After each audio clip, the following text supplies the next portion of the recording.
We're back with the bigger picture. So we told you how these energy-saving light bulbs may be causing skin rashes in some people. But that's not the only potential problem we've uncovered. Just listen to what others say is happening to them. Here's part 2, dirty energy. This is reading 580 roughly. So once again, we have a really bad bulb. What exactly is she doing? Well, this is Dr. Magda Havis, and she's testing all sorts of bulbs for dirty electricity. Dirty what? Dirty electricity.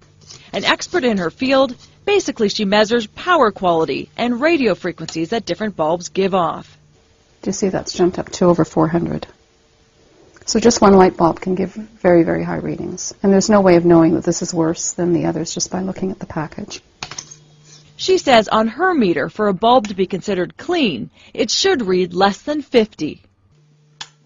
A lot of people are responding negatively to these light bulbs. They get headaches, they get other body aches and pains.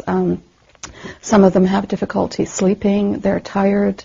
Some have mood disorders. Unfortunately, they have been told that these light bulbs might be making people in their homes sick. So one light bulb gives 500. Can you imagine just 2 of them, 4 of them? Would put them over 1,000. Can I turn it off yet? All this is controversial. Scientists do not agree if people can suffer from what's called electromagnetic hypersensitivity. Basically getting sick from the electronic devices we use and the stuff they give off. But what about the people we met who say they're suffering, like Larry Newman? I was just blindsided by it. Here's the thing about Larry Newman. He's Dr. Newman, a neurologist, and that migraine headache hit him like a truck. I can tell you from my experience, there's something about those bulbs that triggered my headache. At his New York clinic, he's seeing more and more patients complaining about the compact fluorescent light bulbs. These new light bulbs, Doc, I swear they're giving me headaches. So I want you to look right over there. He knows some will dismiss what he's saying. They'll say there's no scientific evidence linking the bulbs to headaches. It's never been proven. I can tell you from other patients that they definitely see a relationship to exposure to that light bulb and developing a headache. We just installed a new light that unfortunately is not eco-friendly. One of those patients is Amanda Gabbard. Right here, it's like just my forehead feels very warm, and I feel the dull pain behind my eyes, a little bit of dizziness, and a little bit of fatigue.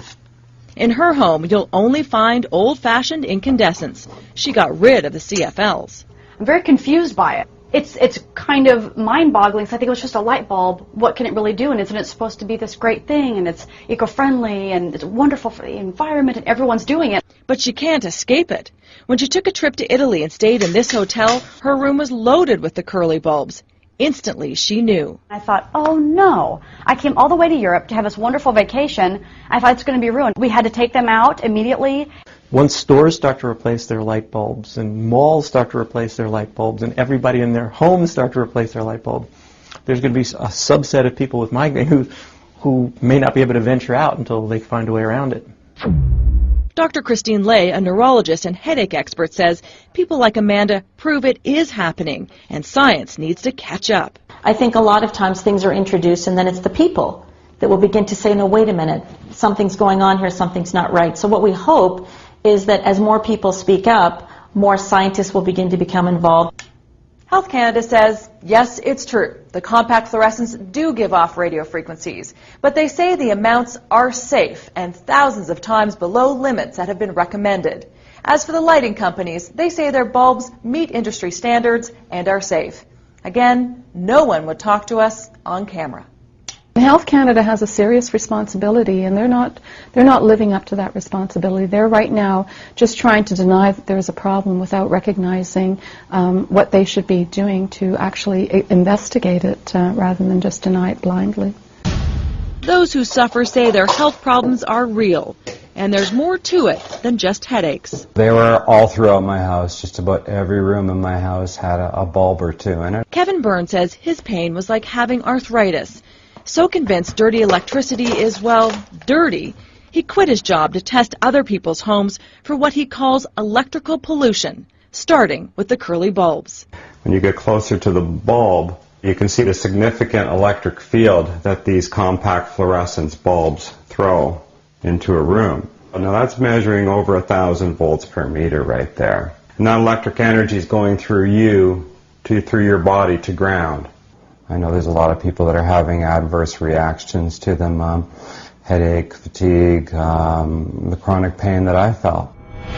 Magda says she's heard it all before, the doubts, questioning whether they're really sick. Well, there's definitely something there. I mean, one of the ways that you can determine whether or not you're sensitive to the light bulbs is if you have them in your home, simply turn them off for a few days and find out if any of your symptoms disappear, the symptoms that you're concerned about. Okay, let's review. UV, headaches, skin problems, and of course mercury. So the old light bulbs are being banned in 2012.